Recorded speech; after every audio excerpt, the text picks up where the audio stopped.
वाचा बोलो वेद नीती करू संती केले ते न बाणता स्थिती अंगी कर्म त्यागी लंडतो वाचा बोलो वेद नीती करू संती केले ते तुका म्हणे अधम त्यासी भक्ती तुशी हरीची वाचा बोलो वेद नीती करू संती केले ते पांडुरंगा करू प्रथम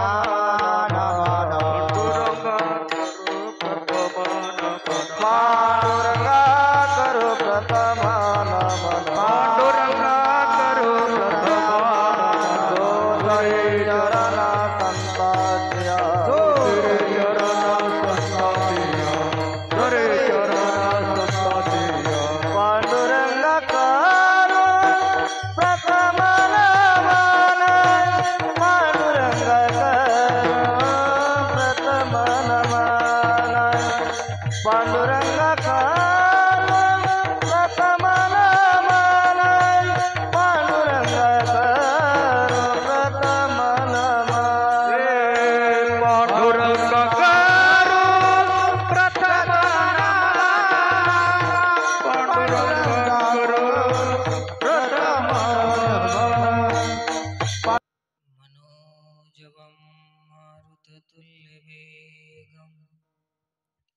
जितेन्द्रियं बुद्धिमतां वरिष्ठं वातात्मजं वानरयूथमुख्यं श्रीरामदूतं शरणं प्रपद्ये महायोगपीठे तटे भीमरथ्या वरं पुण्डरीकाय दातं मुनीन्द्रे समागत्य तिष्ठं तमानन्दकन्दं परब्रह्मलिङ्गं भजे पाण्डुरङ्गम्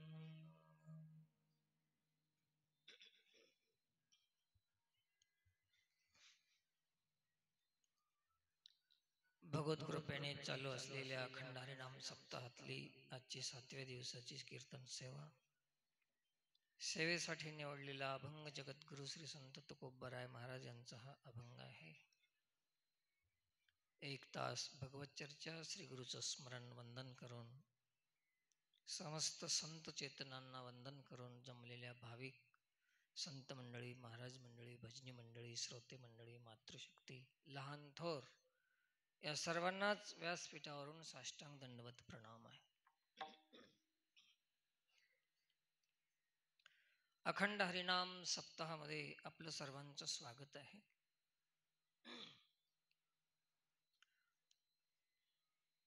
हरिनाम स्मरण करण्यासाठी अखंड हरिनाम सप्ताह आपल्यासाठी एक चांगला अवकाश, सुवर्ण संधी.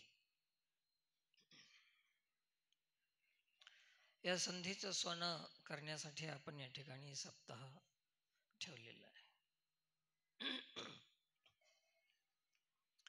सर्वांनाच भजन करायला मिळते, नामस्मरण करायला मिळते, कीर्तन श्रवण करायला मिळते. उद्धाराचं साधन म्हणून, अध्यात्म क्षेत्रातील विकासाचं साधन म्हणून अखंड हरिनाम सप्ताह आहे. आपल्या धर्माचं, संस्कृतीचं, परंपरेचं संरक्षण करण्याचं साधन म्हणजेच अखंड हरिनाम सप्ताह आहे.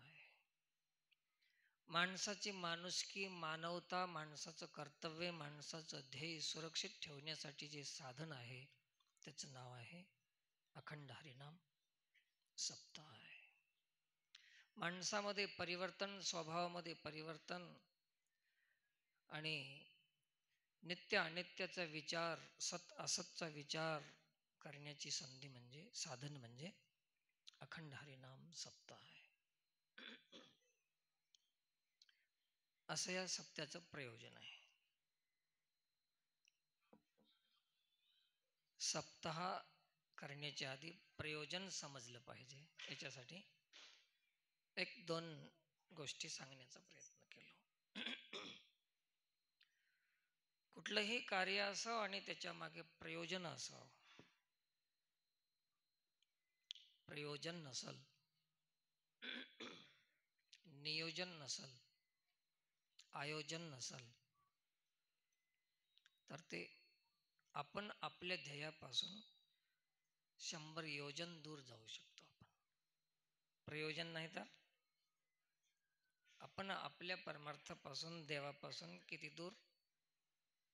काही कित्येक योजन दूर आपण जाऊ शकतो. म्हणून इतकी दुरी आहे आपल्या आणि देवाची योजन. त्या सगळ्या दुरीला, योजनांची दुरी मिटवण्यासाठी प्रयोजन आधी ठरवायचं आहे. म्हणून हे सप्ताह आहे. ठीक आहे, आपण रोज भक्ती, ज्ञान, वैराग्य, प्रेम, संत, देव, समाज इत्यादी अनेक विषयावर 7 दिवसामध्ये चर्चा झालीच असेल. प्रत्येक महाराजांनी आपला आपला विषय ठेवलाच असेल. अनेक विषयावर चर्चा आपण श्रवण केलेली आहे. आनंद आहे. श्रवण करण्याचाच अवकाश आहे सप्ताह. आणि हे करीत असताना सध्याच्या काळामध्ये तर हरिनामासारखं साधन दुसरं नाही कलियुगामध्ये. म्हणून या सप्ताहामध्ये विशेषतः हरिनाम हे महत्वाचं आहे. पण कोणी करायचं, कोण करायचं? ज्या गावामध्ये सप्ताह आहे त्या गावाने आपल्या गावासाठी याची योजना केली.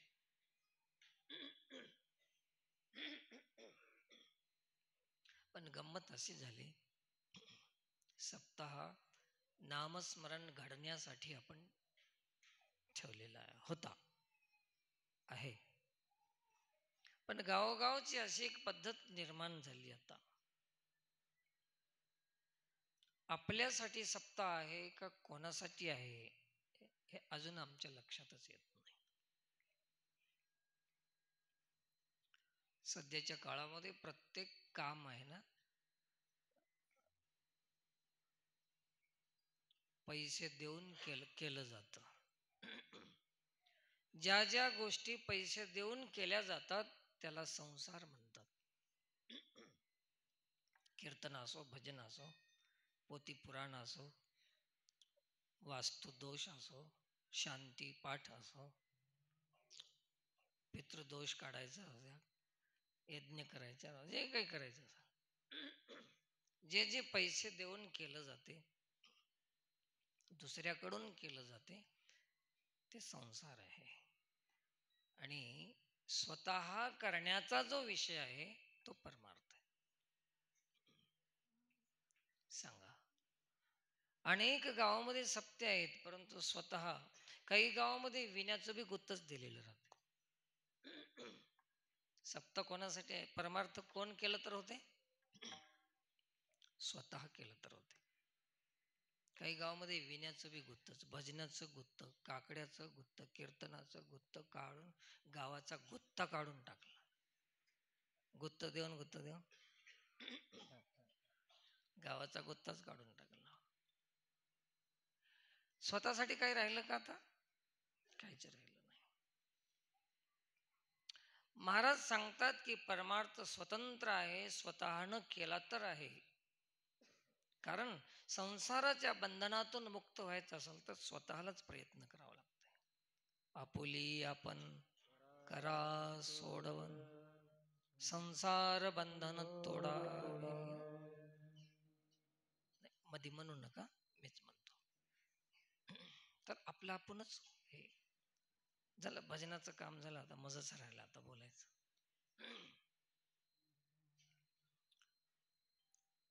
तर हे स्वतःचं कार्य आहे. सप्ताह स्वतःसाठी ठेवलेलं आहे. आणि सप्ताह सह आप्त कुठून कुठून पाहुणे आलेत, कोणी कुठं कुठं असतील आपल्या गावातून, कोणी नागपूरला असेल, कोणी मुंबईला असेल, कोणी कुठं असेल, तिथून आले ना. सह आप्त, सगळे आप्त आपण आहोत. सह जेवढे आपले इथं माणसं आहेत, बाहेर आहेत, गावात आहेत, ते सगळे आपले आपण आप्त आहोत. हे जमवण्यासाठी सप्ताह आहे. आपल्या जीवनातला आप्तत्व निघून गेलं, सख्यत्व निघून गेलं, मैत्री निघून गेली, प्रेम निघून गेलं, आणि फक्त एक गंमत म्हणून सप्ताह ठेवण्यात येतो. प्रयोजन काही नाही, एक नेम म्हणून सप्ताह आहे. सप्ताह नेम म्हणून असाव का प्रेम म्हणून असाव? प्रेम म्हणून असाव. नाही नाही, पहिल्यापासून आलेला नेम आहे तो केलाच पाहिजे, हे रूढीवादी लोक. आणि प्रेम या नात्यानं जर आपण सप्ताह केला तर त्याचा लाभ होतो. आणि प्रेमात एवढी शक्ती आहे की स्वतः भगवान शंकर सांगतात की प्रेमाशिवाय परमात्मा प्रकट होत नाही. हरी व्यापक सर्वत्र समाना, प्रेम ते प्रकट होई मै जाना. फक्त प्रेमानं प्रकट होऊ शकते परमात्मा. कंठी प्रेम दाटे, नयनी नीर लोटे, हृदयी प्रगटे रामरूप. नेमानं प्रकट होत नाही, पण प्रेमानं मात्र झाल्याशिवाय राहत नाही. कधी कधी असं होते की नेमाच्या नावानं प्रेमाची हत्या होते. नेमाच्या नावावर बऱ्याच गोष्टी अशा आहेत की त्याच्यातलं वर्म न सापडल्यामुळे धर्माच्या नावानं अधर्म होते, नेमाच्या नावानं प्रेमाची हत्या होते, भक्तीच्या नावानं अभक्तपणा प्रकट होते, कधी कधी पुण्याच्या नावानं पापच होते. कशामुळे? वर्म नाही. वर्म कळालं तर परमार्थ आहे, वर्म कळाला तर धर्म आहे, अन्यथा नाही. तर हे सगळं चाललेलं आहे. म्हणून संतांनी आपणाला जाग केलं की हे समाज वर्मा वाचून दिशाभूल होऊन भटकत जाईल तर यांचं कल्याण होणार नाही. आणि मग काय होणार? तळमळ संतांना आहे. काय करू बहु वाटे तळमळ, आंधळे सकळ बहिर्मुख. हे सगळे बहिर्मुख आहेत, आंधळे आहेत. आपल्या आपणाला आपण शहाणं समजून घेतो, परंतु संतांच्या दृष्टीमध्ये आपण कोण आहोत? संतांच्या दृष्टीतून, आपल्या दृष्टीतून आपल्यासारखं शहाणं कोणी नाही, आणि संतांच्या दृष्टीनं पाहिलं तर आपल्यासारखं आंधळ कोणी नाही, येड कोणी नाही. आपणाला जर समजून घ्यायचं असलं तर आपल्या आपण नाही समजणार, तर संतांनी समजून दिलं तर समजणार. आपणाला मोजायचं असेल तर संतांनी मोजलं पाहिजे काय आहेत हे. म्हणून संतांच्या संगतीत गेलो नाही तोपर्यंत आपल्या आपणाला शहाणेच वाटतो. आपण जे करतो ते मी ठीकच करतो, जे बोलतो ते मी ठीकच बोलतो. म्हणून संतांनी इशारा केला की परमार्थ करायचा असेल, खूप सुंदर संतांनी इशारा केलेला आहे. मित्रांनो, सज्जन हो, ऐका. परमार्थ करायचा असेल तर तुम्ही काय करा? कोण्याही महाराजाची पूजा करा, अर्चना करा, फुलाचे हार घाला, फुलं उधळा, त्याच्यावर गुलाल उधळा, काय करायचे ते करा. आमची मनाई नाही, स्वतंत्र तुम्ही पूजा करा, दक्षिणा द्या, देऊ वाटल तेवढा द्या, नसला तर शेत विकून द्या, आमची मनाई नाही, बिलकुल नाही, विरोध नाही आमचा. परंतु एक ध्यान ठेवा, एक मात्र आमचा आग्रह आहे, संतांची पूजा करा, आदर करा, दक्षिणा द्या, काय द्यायचे द्या, अर्पण करा, परंतु एक करू नका. ऐकायचं असेल तर आता ह्या काळामध्ये फक्त शास्त्राचं ऐका, महाराजांचं ऐकू नका. कोणाचं ऐकाव? पूजा विजा करू शकता तुम्ही. का तर जेवढे जेवढे मुंडके आहेत तेवढे तेवढे विचार वेगळी, तेवढी प्रवृत्ती वेगळी आहे. सर्वज्ञ कोणीच नाही, सत्य कोणालाच माहित नाही. आम्हाला सत्यावर विश्वास करायचा असेल तर आम्हाला वेदावर विश्वास करावा लागेल, श्रुतीवर विश्वास करावा लागेल, शास्त्रावर विश्वास करावा लागते. हा, शास्त्रात सांगितलेलं आम्हाला पटत नसल, खरं वाटत नसल, माहिती नसेल, पण विश्वास मात्र कोणावर करायचा? शास्त्रावर विश्वास करा. प्रमाण कोणाला मानायचं आता, महाराजाला की शास्त्राला? तस्मात् शास्त्रम प्रमाणम ते मुंडे मुंडे मतिर्भिन्नम. जेवढे मुंडके आहेत तेवढी मती भिन्न आहे, तेवढे मत वेगळे वेगळे मत पडतात. ऐका कोणालाही, पण प्रमाण माना शास्त्राला. तस्मात् शास्त्रम प्रमाण. तेव्हा तुमचा उद्धार निश्चित आहे. नाहीतर 100 महाराज आणून बघा, 100 तुम्हाला दिशाभूल होतील, 100चे मत वेगळे पडतील. मग तुम्हाला वाटेल की ऐकाव तरी कोणाचं? ऐकाव तरी कोणाचंच ऐकू नका ना. कोणाचं ऐकाव? तस्मात् शास्त्रम प्रमाणम. असं आजचं अभंगाचं हे विषय आहे. कोणाचं ऐकू नका तुम्ही. तरच तुमचं धर्म रक्षण होईल, तरच तुमचं कर्तव्य पालन होईल, आणि तुम्हाला जे प्राप्त करायचं आहे तरच प्राप्त होईल, अन्यथा नाही. खूप कठीण आहे. ऐका,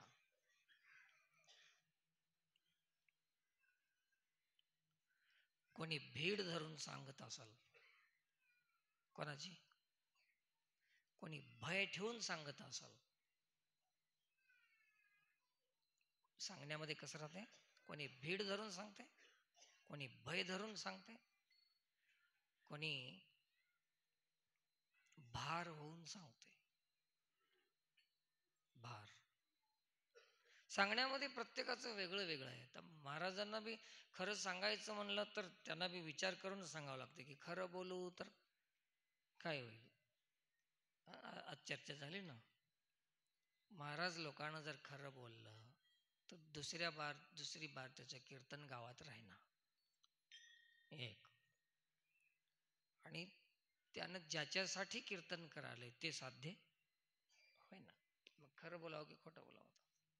पण शास्त्राला काही देणं घेणंच नाही तुमचं. एक एक एक गोष्ट सांगतो तुम्हाला. आरसा सगळ्याला माहित आहे. आईना, आरसा काय म्हणतो इकडं? आरसा का? आरसा इमानदारीनं दाखवतो का माणूस बघून, तोंड बघून दाखवतो? चेहरा. श्रीमंतानं बघितलं तर कसं दाखवते? जसं आहे तसंच का बदलून? आणि गरिबानं बघितलं, भिकाऱ्यानं बघितलं, कोणीही बघा कसा दाखवतो? जसं आहे तसं. जसं आहे तसं जर ऐकायचं असलं तर फक्त शास्त्र आहे.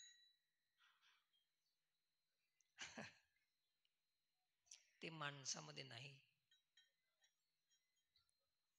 है ना. ते विषय माणसामध्ये नाही, ते विशेषता माणसाची नाही. माणूस तोंड बघून बोलते, भीड धरून बोलते, भय ठेवून बोलते. न जाणू जर काही बोलू तर ठरलेली दक्षिणा बी मिळणार नाही. काय आहे त्याला? शास्त्र कधी तोंड बघत नाही कोणाचं, आणि शास्त्राला कोणाची भीड नाही, भय नाही. म्हणून शास्त्र प्रमाण आहे. परमार्थ सिद्ध करायचा असेल तर शास्त्र पाहणं आवश्यक आहे. म्हणून प्रत्येकाने शास्त्र वाचलं पाहिजे, शास्त्र पाहिलंच पाहिजे. बिना शास्त्र वाचल्याशिवाय तुम्हाला संत बी कळणार नाही, धर्म कळणार नाही, माणूस कळणार नाही, कर्म कळणार नाही, वर्म कळणार नाही, काहीही कळत नाही. आणि एवढे लोक आहेत संत म्हणून विश्वास ठेवता तुम्ही, एक साधू म्हणून, आणि आम्ही जर खरं नाही सांगितलं तर एवढ्या लोकांचा विश्वास घात केल्याचं पाप आहे. एवढा लोकांचा विश्वासघात होत आहे. पण थोडं आपण पाहत असताना आरशामध्ये पाहायचं, जसं आहे तसं दाखवते, जे आहे तेच दिसते. तसं शास्त्रच एक प्रमाण आहे की जसं आहे तसं सांगते. माणसं सांगू शकत नाही. माणसं तर माणसाला एक सांगतील, जेवढे माणसं भेटतील तेवढं वेगळं वेगळं सांगतील. ऐकत होतो मी, मला काही खरं वाटत नव्हतं की रावणाला 10 तोंड आहेत, 10 तोंड आहेत, असं ऐकत होतो. पण आता पाहायला मिळालंय की रावणाला 10च होते, पण माणसाला तर 1000 तोंडाचा माणूस आहे. प्रत्येक वेळेस वेगळंच बोलते आणि प्रत्येक माणसाला वेगळंच सांगते. स्वार्थासाठी स्वर बदलते, स्वार्थासाठी स्वर बदलतात. रावणाची तर 10च तोंड होते. गंमत कशी आहे. स्वार्थ आला की स्वर बदलला. ज्याच्यामध्ये बदल होत नाही ते शास्त्र आहे. कोणालाही राजानं वाचवलं तर तेच, भिकाऱ्यानं वाचवलं तर तेच. म्हणून आमच्यासारख्या महाराजांनी काही शास्त्रातलं जे गुह्य आहे ना त्याला लपून ठेवलं.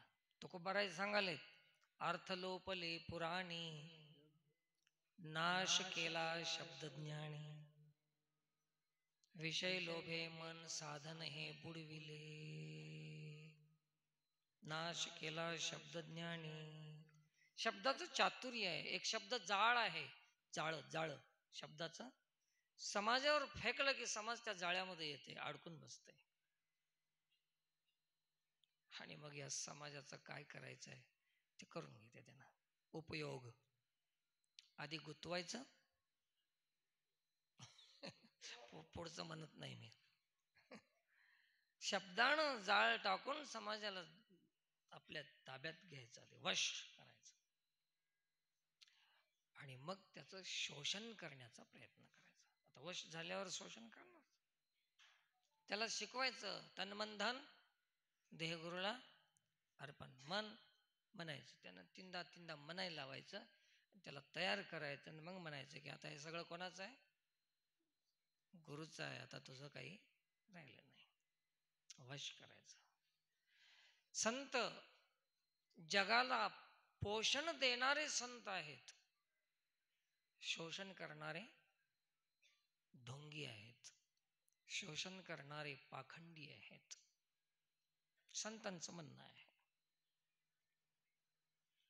म्हणून अर्थ लोपले पुराणी, त्याचा लोप केला. काही अभंग घेतच नाहीत कीर्तनाला. ते आपल्या अंगावर येणारे अभंग कशाला घेतील, है ना. म्हणून तिचा लपून ठेवायचं, समाजाला आकर्षित करण्याचा शब्द गोवून टाकायचं, गुंतून टाकायचं, शोषण करायचं. 16व्या अध्यायामध्ये एक ओवी आहे. एका म्हशीचं वगारू मरून गेलं. आता ते दूध देईना गेले. ते हुशार होता शेतकरी, त्यानं काय केलं, त्या मेलेल्या वगाराचा चमडा काढला, ते जे कातड आहे ना काढलं, आणि त्याच्यामध्ये तनीस भरलं, 4 लाकडं असे काटकं बांधून पाय त्याचे हुबेहूब वगारू तयार केलं त्यांना म्हशीचं. आता म्हशीला काय कळते हे वगारू जित आहे की मेले ते, तिला काय कळत? म्हशीनं काय पोती वाचली काय तिला कळायला? तसं आम्ही बी वाचिल्याशिवाय कळत नाही की हे परमार्थ खोटा आहे का खरा आहे, पाखंड आहे का अखंड आहे, काहीच कळत नाही. भोळा समाज आहे बिचारा. मग त्यांनी ते वगारू पुढे ठेवायचं आणि दूध काढून घ्यायचं आणि पुन्हा ते वगारू टांगून ठेवायचं. तसं आता सध्याच्या काळामध्ये यज्ञ, सप्ते, कथा हे सगळं काय आहे? काय सांगा ना एक बार. वगार आहेत, वगार, ते बी तनीस भरलेलं, जित्ते नवत. वगारू दाखवल्याशिवाय म्हैस दूध देत नाही आणि आम्ही परमार्थ दाखवल्याशिवाय तुम्ही पैसे काढत नाही खिशातले.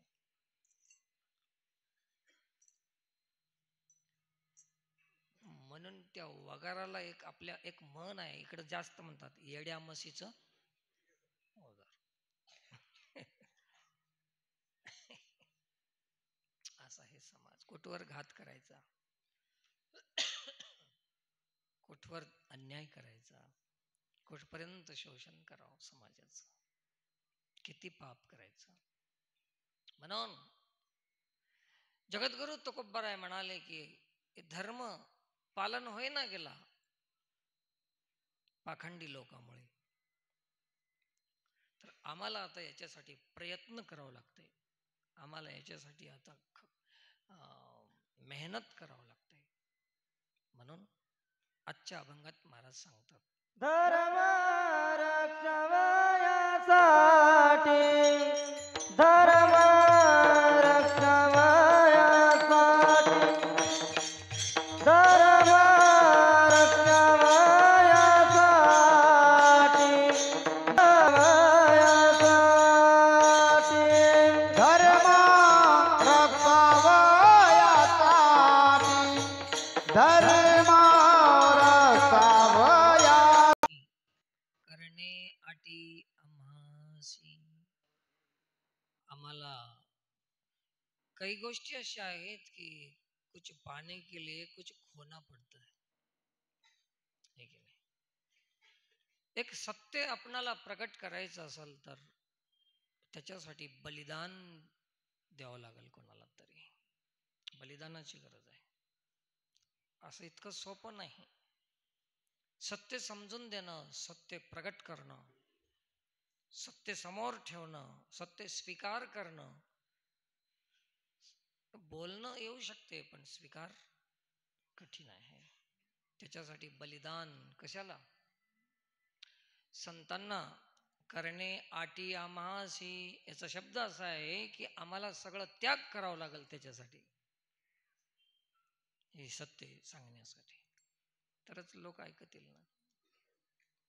आपलं सुख, आपले स्वप्न, आपला आईस आराम, हे सगळ्या प्रत्येक गोष्टीचं बलिदान त्याला द्यावं लागतंय. तरच हे ते साधू ते करू शकते. आणि हे जर त्याग करू शकत नाही तर हे सत्य सांगू शकत नाही. स्वार्थ माणसाला सत्य सांगू देत नाही. आणि स्वार्थ सोडणं बलिदाना इतकं कठीण आहे. आपला जीव समर्पण केल्या इतकं कठीण आहे स्वार्थ सोडणं. अहो सांगा, एखादे पैसे चोरायला चोर आला आणि ते पैसे चोरू लागला, पैसा म्हणा सोनं म्हणा, तर त्याला सांभाळण्यासाठी माणूस मार खाते चोराचा आणि शेवटी प्राण जाण्याची बी शक्यता राहते. सांगा, तर त्यांनी आपल्या प्राणापेक्षा धनाला श्रेष्ठ समजलं आणि एवढं श्रेष्ठ धन सोडणं हे किती मोठं बलिदान असेल. ज्याच्यासाठी प्राण देतात लोक, ज्या धनासाठी, आणि ते धनाचं जर त्याग करायचं ठरलं तर ते बलिदानापेक्षा कमी नाही. करणे आटी आम्हासी, हे संतांना करावं लागतं. संत तुकोबाराय सांगालीत की आम्हाला हे करावं लागलं आणि केलं त्याने. आता आपल्याच्यानं ते होत नाही, म्हणून धर्माचं रक्षण शक्य नाही. कोण धर्म रक्षण करते सांगा? मराठीमध्ये एक म्हण आहे, कुंपणानं शेत खाल्लं. कशाला होतं कुंपण? ते रक्षणासाठी होतं की भक्षणासाठी? आणि त्यानंच खाल्यावर आता रक्षण कोण करील? बरं झालं आता ते कुंपण राहिलं नाही, आता ते झटका आलाय. ते काय तार लावलेत ना.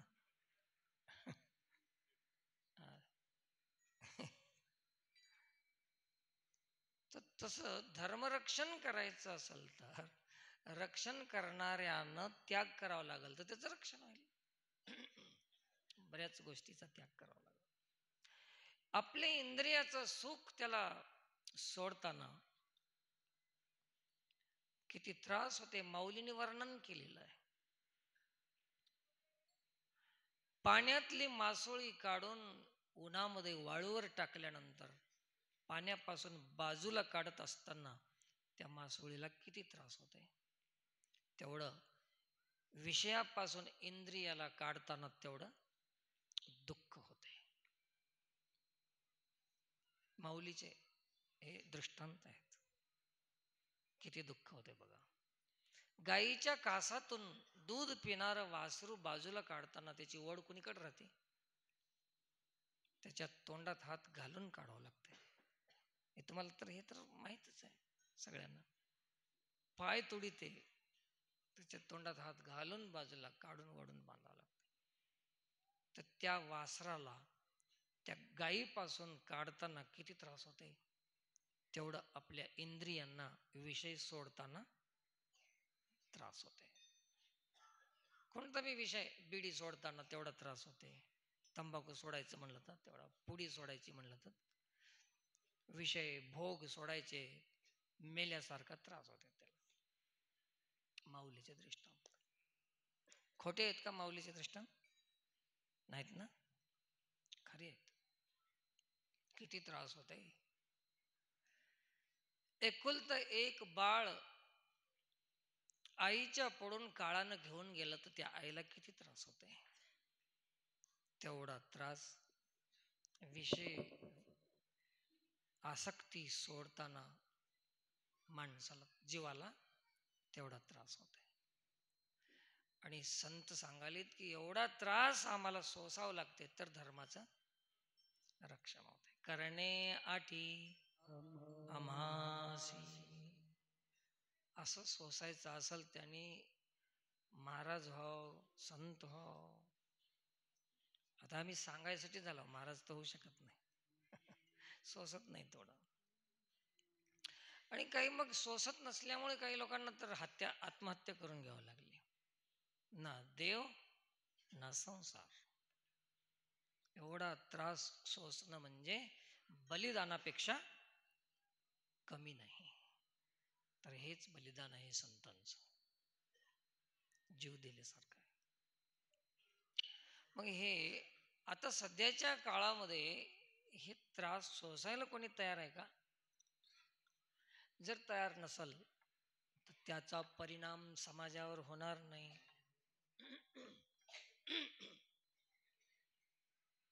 करणे आटी आम्हासी,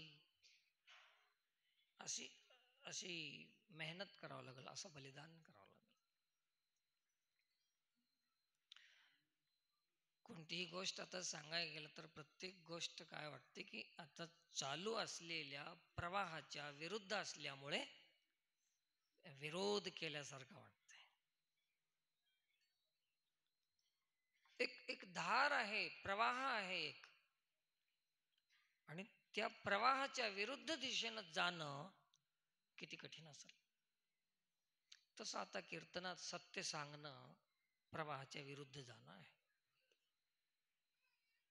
परंतु तुम्ही सगळे आपले असल्यामुळे, माझे असल्यामुळे मी धाडस करण्याचा प्रयत्न करीत राहतो कधी कधी. नाहीतर असं सांगणं मुश्किल आहे, मार खावं लागते लोकांचं. सत्य सांगू दे ना. हे तुम्ही आपले असल्यामुळे मी धाडस करतो कधी कधी, सत्य बोलण्याचा प्रयत्न करतो. सत्य बोले तरी फुकासाठी जोडे हरी, हे बी एक साधन आहे. म्हणून असं हे आहे. आता परमार्थ आणि प्रपंच दोन गोष्टी आहेत. सोयीसाठी करायचं असेल तर प्रपंच आहे. प्रपंच हा सोयीसाठी आहे. सोयी म्हणजे ऐस आराम, गादी, पलंग, घर, मकान, दुकान, व्यवस्था, गाडी, माडी इत्यादी, याला काय म्हणतात? सोय. तर प्रपंच कशासाठी आहे? सोयीसाठी आहे. उद्योग, धंदा, दुकानदारी, व्यापार, नोकरी जे काही असेल हे कशासाठी आहे? हो, सोयीसाठी आहे. सोयीसाठी प्रपंच करायचं आहे, ते सोयीसाठी करायचं आहे. आणि परमार्थ करायचा आहे ते समाधानासाठी करायचं आहे. प्रपंचामध्ये सोय आहे, समाधान नाही. परमार्थामध्ये समाधान आहे, सोय नाही. कोणतं पाहिजे तुम्हाला? 100 कांदे खाता की 100 मिरच्या खाता? कोणतं खाता सांग? हे की ते? काय म्हणतील माणसं? महाराज समाधान नाही तर नाही, पण आता आम्हाला सोय पाहिजे. आज हे समाज, आजच्या काळामधला समाज समाधानासाठी परमार्थ करतो का सोयीसाठी? कीर्तन, भजन, सप्ते, कथा कशासाठी चालू आहे? समाधानासाठी आहे का सोयीसाठी? गुरुतेथ ज्ञान, ज्ञानी आत्मदर्शन, दर्शनी समाधान अति जैसे. अर्जुना, या काळामध्ये आता हे जेवढे तुला दिसतील भजनी जे काही साधन करणारे साधक, हे माझ्यासाठी नाहीत रे. कोण म्हणाले? कृष्ण म्हणाले. किंबहुना तयाचे भजन, ते संसाराचे साधन. बघा, ते बहुत जोडती किरीटी. किरीटी म्हणजे अर्जुन. अर्जुनाचं एक नाव आहे किरीटी. कृष्ण सांगालेत अर्जुनाला, हे बहुत जोडती किरीटी. दुनियाभरचे महाराज मिळतील अर्जुना तुला, हे बहुत जोडती किरीटी. जयाचे भजने भोगासाठी, जे आशा तिमिरे दृष्टी मंद झाली. असले किती मिळतील? हजारो नाही, लाखो, करोडो मिळतील. पण हजारों में देख, हजारों में नहीं, लाखों में देख, लाखों में नहीं, करोडों में एक. एवढं दुर्लभ आहे. म्हणून महाराज सांगतात, बहु अवघड आहे संत भेटी, परी जग जेठे करुणाके, परी जग जेठे करुणाके, परी जग जेठे करुणाके. बहु अवघड आहे संत भेटी, परी जग जेठे करुणाके, परी जग जेठे करुणाके, करुणा हे करुणाके. अवघड आहे. शैले शैलेन मानिकम मौक्तिकम न गजे गजे.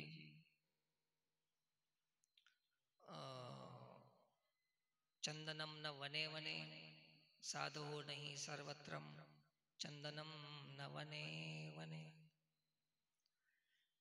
सर्पाचे मस्तकी मनी असे, परी ते सर्पराज बिळोबिळी नसे. कुठंतरी एखादा सर्प आहे ज्याच्या मस्तकात मणी आहे. सगळे सर्पाच्या मस्तकात राहते का? नाही. सर्पाचे मस्तकी मणी असे परी ते सर्पराज बेळोबेळी नसे. हत्तीचे मस्तकी मुक्ता फळासे परी ते गजराज बिदोबिदी नसे. चंदन चंदन 52 कशी चंदन असे परी ते वनोवनी नसे. आत्मज्ञानी साधू असे परी ते मठोमठी नसे. मठामध्ये साधू आहे का? मठ अनेक असतील पण साधू मात्र आणि मठ तुम्ही बी मठ बांधू शकता ना. त्याला का मठ बांधल्यानं साधू होते का साधू असल्यावर मठ बांधाव? अहो तसं तर त्याला बांधायची गरजच नाही. त्याला तर बांधलेलं सोडण्यासाठी साधू झाले पुन्हा बांधत बसला. किती विपरीत आहे. मुक्त होता परी बळी झाला बद्ध. आता काय कळेल आम्हाला असल्या गोष्टी, काय कळणार आहेत? म्हणून घात आहे. तर करणे अटी आम्हासी, आम्हाला हे करणं गरजेचं आहे, सांगणं गरजेचं आहे. आम्ही हे सांगण्यासाठी इथं आलेलो आहोत. खरा खोटा निवाडा. आम्ही जे आलोत वैकुंठाहून ते खरं आणि खोटं याचा निवाडा करण्यासाठी आलोत. तुमच्याकडून चांगलं म्हणून घ्यायसाठी आलो नाही आम्ही. तुमच्याकडून पूजा करून घ्यायसाठी आलो नाही आम्ही. तुमच्याकडून दक्षिणा काढायसाठी आलो नाही आम्ही. वाहवा करून घ्यायसाठी आलो नाही आम्ही. कीर्तन झाल्यावर माईक मध्ये प्रशंसा करून घेण्यासाठी आलो नाही आम्ही. आम्ही आलो ते खरं आणि खोटं सांगण्यासाठी आलो. हे संत सांगालेत. खरा खोटा निवाडा, निवडावया आलो वाटा, खरा खोटा निवाडा. तर याच्यासाठी आम्ही इथं आलेले आहोत. मग आम्ही काय करावं? तेच करावं ना. तर ते इमानदारी आहे आमची. तर धर्म रक्षावयासाठी करणे अटी आम्हासी. मग हे कसं करायचं? तर आधी सांगून गेलो तुम्हाला. तर कोणाचंही ऐकायचं नाही, फक्त शास्त्राचं ऐकायचं. वेदात काय सांगितले ते ऐकायचं. आम्ही आमच्या जीवनामध्ये साधूच्या वेदनीतीचा स्वीकार करणं आवश्यक आहे. परंतु सध्याच्या काळामध्ये ना वेदनीती बाजूला ढकलून आता राजनीतीचा आश्रय करणारे साधू झाले.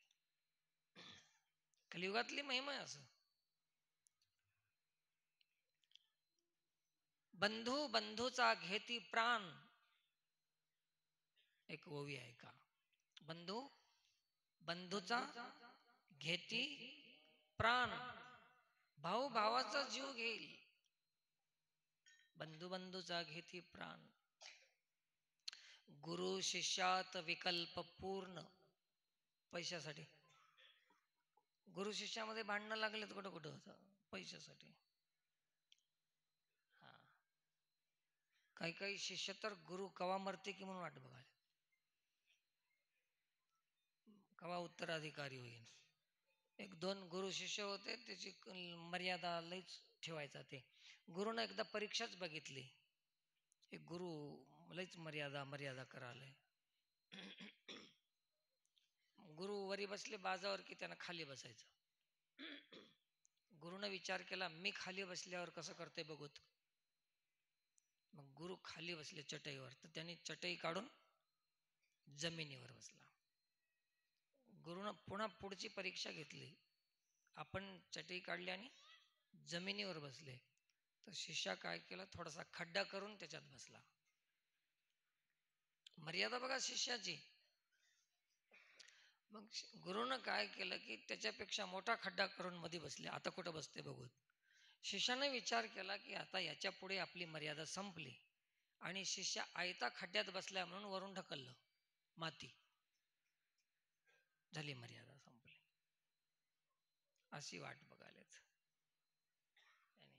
गुरु शिष्यात विकल्प पूर्ण, बंधू बंधूचा घेती प्राण. गुरु शिष्यात विकल्प पूर्ण. संन्यासी दिगंबर, संन्यासी आखाडेवाले, कुंभमेळ्याला गेलेले संन्यासी दिगंबर, धन साचवून ठेविती. ओवी आहे, मी लिहिलेलं नव, मला काही म्हणणं का. संन्याशाला दिगंबर राहणाऱ्याला धनाची काय गरज असेल. पण सगळ्यात जास्त धन आज कोणापाशी आहे. ब्रह्मचारी संन्यासी राहणाऱ्या माणसाकडे इतकं धन आहे, इतकं धन आहे. कलियुगात असं विपरीत झालेलं आहे. धर्माचं रक्षण कसं होईल, मुश्किल गोष्ट आहे. म्हणून संतांनी वेदानं बोललेलं बोलायचं आणि संतांनी केलेलं करायचं. बोललेलं राजनीती नाही. राज दरबारामध्ये साधू जाऊ नये कधीच. साधूकडे राजा येऊ द्या, काही हरकत नाही, पण आपण मात्र त्याच्याकडे जाऊ नये. अजून तर गेलो नाही मी, काय माहित वेळ आली तर जावं लागेल. आमच्याकडे येतात मंत्री संत्री सगळे येतात, बसतात, जातात. आले तर ठीक आहे. एका साधूकडे एक राजा येत होता. निरोप गेला की तुमच्याकडे एक राजा या आलेत आणि व्यवस्था करा. त्याने म्हणले काय व्यवस्था करू, जी अवस्था आहे माझी तेच अवस्था आहे, व्यवस्था नाही माझ्याकडं. राजा आले. ते राजा आल्यावर जरा कपडे गिपडे घालून नीट नेटकं बसाव ना. तर हे साधू काहीच केलं नाही, व्यवस्था तसंच बसून राहिला. जसा राजा आला की यानं मांडी घालून बसलं होतं, पाय लांब केलं त्या साधूनं. राजा आल्यावर पाय लांब केले असे. ते राजाला आणणारे लोक रागात येऊ लागले. ते राजा आला, निघून गेला. मग म्हणले साधू तुम्हाला काही अक्कल आहे की नाही. राजा आल्यावर मांडी घालून बसला होता तर पाय पुढे केला हो, का केला होता तसं तुम्ही. तेव्हा त्या साधूनं सांगितलं मला अक्कल आहे म्हणले, तुझी अक्कल ठिकाणावर आण आता. पाय लांब का केले तुम्ही. तर त्यानं सांगितलं की मला हात लांब करायचा नव्हता म्हणून मी पाय लांब केले. कशाला हात लांब करायचा नव्हता मला राजा पुढे, त्याच्यासाठी.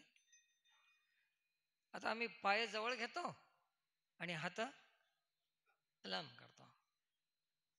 खरी इज्जत कोणाची हो, हात पुढे करणाऱ्याची का पाय पुढे करणाऱ्याची. असं कोणी आलं तर पाय लांब करू नका तुम्ही, एक सांगण्यासाठी आहे ते.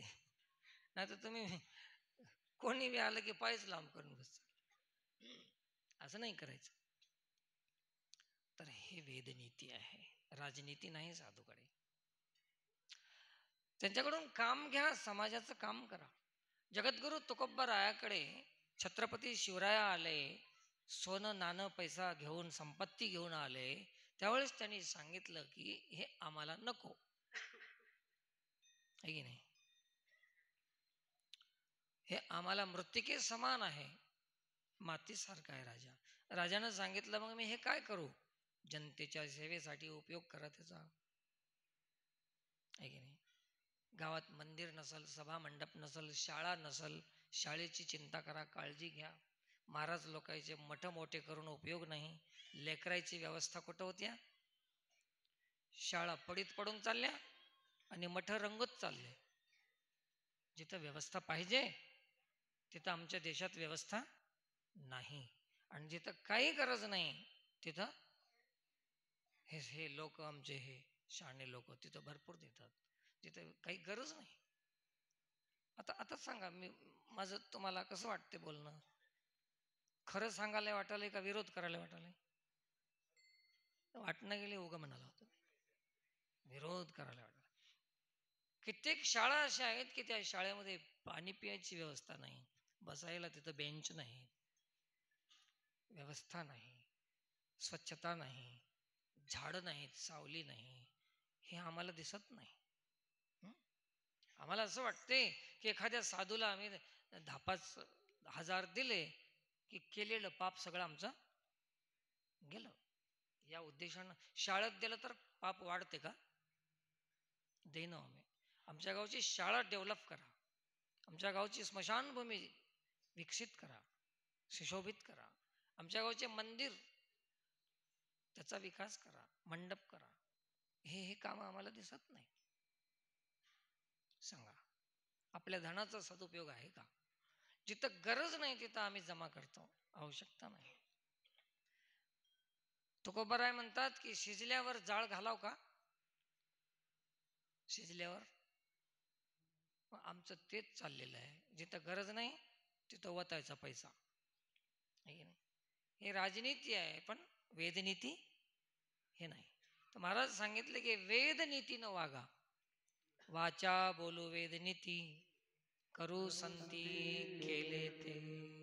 विठोबार कुमाय विठोबार कुमाय विठोबार कुमाय विठोबार कुमाय. वाचा बोलू वेदनीती, करू संती केले ते. संतांनी केलेलं करायचं आहे, त्या मार्गावर चालायचं आहे. वेद मार्गे मुनी गेले, त्याची मार्गे चालिलो. न कळेची विषयांधा, मनोनी उघड बोलिलो. उघड का बोलावं लागलं? कळत नाही म्हणून बोलावं लागते, काय करावं. याच्यात आमचा काय दोष आहे हो? कलेक्टर जवळ एक हाताखाली काम करणार माणूस कलेक्टरच्या जवळ होता, आणि कलेक्टरच्या बापाचं पत्र आलं. त्या पत्रामध्ये असं लिहून होतं, त्या बापानं लिहिलं होतं कलेक्टरला, लुच्चा बदमाशा, तू कलेक्टर झालास तर काय झालं? बापावर ध्यान देत नाहीस, मूर्ख आहेस तू. कोण लिहिलंय? बापानं. तर दुसऱ्या कोणाचा कलेक्टर असेल, परंतु बापाचा तर मुलगाच आहे ना, त्यानं लिहिलं. ते कलेक्टर दिवसभर काम करून करून थकून गेलेलं होतं. त्या जवळच्या चपराशाला, हाताखाली काम करणाऱ्याला म्हणलं, वाच्यावर हे पत्र माझ्या बापानं लिहिलंय. त्या चपराशानं घेतलं पत्र हातामध्ये, वाचवाय सुरू केलं. मूर्खा, गाढवा, ध्यान देत नाहीस बापावर. कोण म्हणाले? चपराशी. चपराशी कशाला म्हणते हो? वाचवालंय त्यानं. कोण लिहिलंय? बापाने. यानं ऐकलं चपराशाला धाडकन एक दिलं चाप. मला मूर्खा म्हणतोस तू? मी कशाला म्हणू साहेब? तुमच्या बापानं लिहिलंय. तसं शास्त्रात वेदात सांगितलेलं आम्ही सांगतो, आहे की नाही? आणि ते सांगायला गेलं, आम्ही तर हे लिहिलेलं नाही ना. मग आता तुम्हाला राग जरी आला तर कोणाचं यावं? बापाचं यावं की माझा यावं? आता तुमचा बाप कोण? परमपिता परमात्मा, त्याने लिहिलेला वेद आहे, त्यांनी दिलेला वेद आहे. हे तुमच्या बापाचं पत्र आहे. भगवद्गीता हे कोणाचं पत्र आहे? तुमच्या बापाचं पत्र आहे. पितामहस्य जगतो माता धाता पितामह. हे भगवद्गीता तुमच्या बापाने लिहिलेली आहे ना. परमपिता परमात्मा हे तुमचा बाप आहे, त्यांनी लिहिलेली भगवद्गीता आहे. आम्ही फक्त वाचवालो. तुम्हाला काय वाटाले? आता तुम्ही राग कोणावर करणार? कोणावर बी करू नये, करू वाटलं तरच तुमच्या बापावर तुम्ही राग करा. आम्ही गीतेतलं सांगतो, वाचा बोलू वेदनीती, करू संती केले ते. आमच्यावर का रागावता तुम्ही, असं संतांचं सांगणं आहे.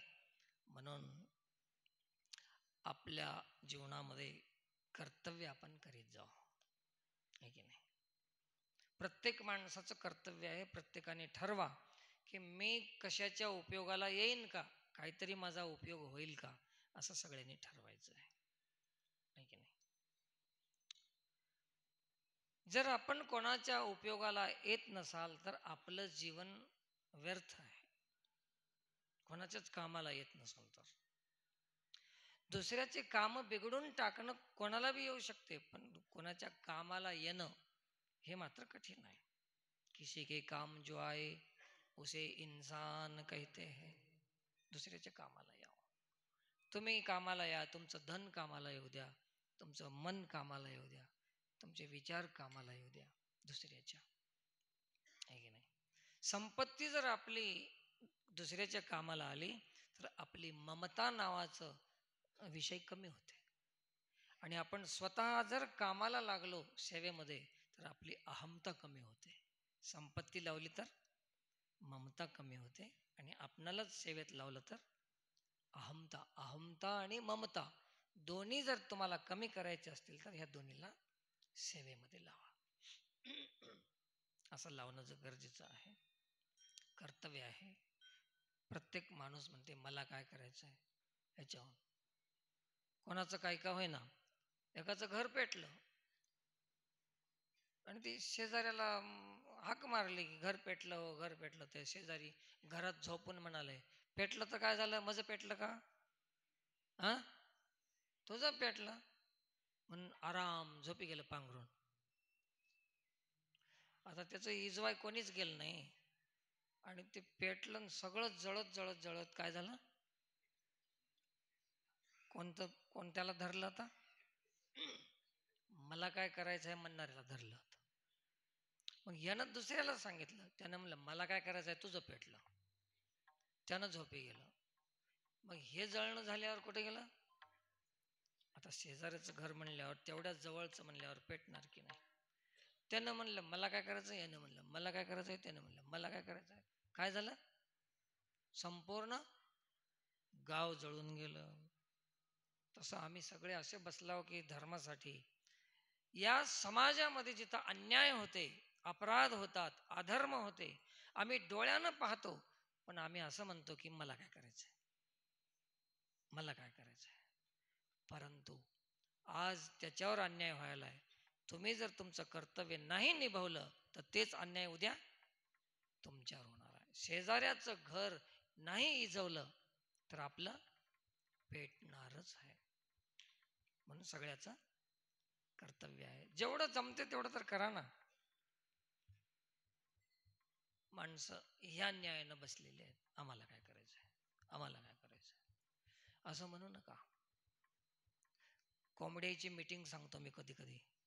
कोंबड्याने घेतलेली मीटिंग, असे कोंबडे जमा झाले गावातले, त्यांनी मीटिंग घेतली. त्याच्या कोंबड्यानं सांगितलं मोठ्यानं की आपल्याला मान नाही पान नाही, हे लोक मान देत नाहीत, आणि आपण सकाळी उठून आवाज देतो तर सूर्य निघतो, सगळ्या जगाचे कामं होते. आपण आवाज नाही दिला तर सूर्य निघणार नाही आणि मग हे सगळं जग आपणाला शरण येईल, असं त्या कोंबड्याच्या साहेबांना सांगितलं. कोंबडे साहेबांनी सगळ्या कोंबड्याला पटलं. पटल्यावर रात्र गेली, सकाळी ते आरडायचं बंद केले. ते त्यांचा धर्म होता आवाज देणं कोंबड्याचा, सोडून दिला एकाचं ऐकून, आहे की नाही. सोडून दिल्यावर गावातले माणसं पोसणारे यांनी मीटिंग घेतली. एकमेकाला विचारलं तुझं कोंबडं हरवलं का, ओरडलं का. त्यानं म्हणलं नाही. तुझं नाही. सगळ्या गावचे कोंबडे आवाज बंद. त्यांनी ठरवलं होतं ना तसं. मग म्हणले काय झालं असेल, त्या गावच्या एका म्हाताऱ्यानं सांगितलं काय झालं नाही, बिमारी येते म्हणले कोंबड्याला कधी कधी. आता मग कसं नाही, 1-2 दिवसात फायदा घ्या, नाहीतर घाट्यात राहावं लागेल तुम्हाला. ठीक कर सूर्या वाजू लागल्या, फोन चालू झाले, भाऊजी उद्या या पार्टी आहे, काका या मामा या, पार्टीवाले सगळे. कोंबडे एकमेकाला म्हणाले काय चाललं रे, सूर्या कशाला वाजाल्यात. ते म्हणले आपल्या गळ्यावर येणार आहेत उद्या. एक म्हणलं कशासाठी, आपण आपला ओरडायचा जे धर्म होता ते सोडला आपण. एक कोंबड्यानं धर्म सोडला तर त्याच्या गळ्यावर सूर्य आली. मित्रांनो, तुम्ही तुमचं कर्तव्य सोडाल तर तुमच्या गळ्यावर बी उद्या सूर्य येणारच आहे, येणारच. म्हणून आपण आपला धर्म सोडू नये. आपलं कर्तव्य आपण सोडू नये. म्हणून न बाणता स्थिती अंगी कर्मत्यागी लंडतो. कर्माचा त्याग कोणीही करू नये. निष्कर्म होऊ नये. निष्काम हो पण निष्कर्म होऊ नये, असं हे तिसरं चरण आहे. आणि महाराज सांगतात की असं जर तुम्ही अन्याय पाहत राहाल तुम्ही, तर हे तुमचं पाप आहे, तुमचा दोष आहे. मला काय करायचं आहे, मला काय करायचं, सगळ्याचं तर म्हणणं एकच. उठा, सगळे कामाला लागा, संघटित व्हा, सेवा करा, गावाचा विकास, भौतिक विकास, आध्यात्मिक विकास हे करा. आपल्या हिंदू समाजामध्ये अनाठाई निरुपयोगी खर्च जास्त होतो, याच्यावर लक्ष द्या आता आणि त्याच बचत करा. दरिद्री होऊ नका. अनाठाई खर्च केलं तर लक्ष्मीचा अपमान आहे, अनादर आहे, आणि मग ते तुम्हाला बरकत कशी राहील. तर कुठं आम्ही खर्च करतो याचा विचार करून काम करीत जा, धर्माचं रक्षण होईल. अशा पद्धतीने महाराज सांगतात. आणि असं जर कोणी नाही केलं तर जग तुम्हाला मानील, परंतु देव मानणार नाही, भक्ती तुमचा स्वीकार करणार नाही. अभंगाचं शेवटचं चरण. तुका म्हणे आदम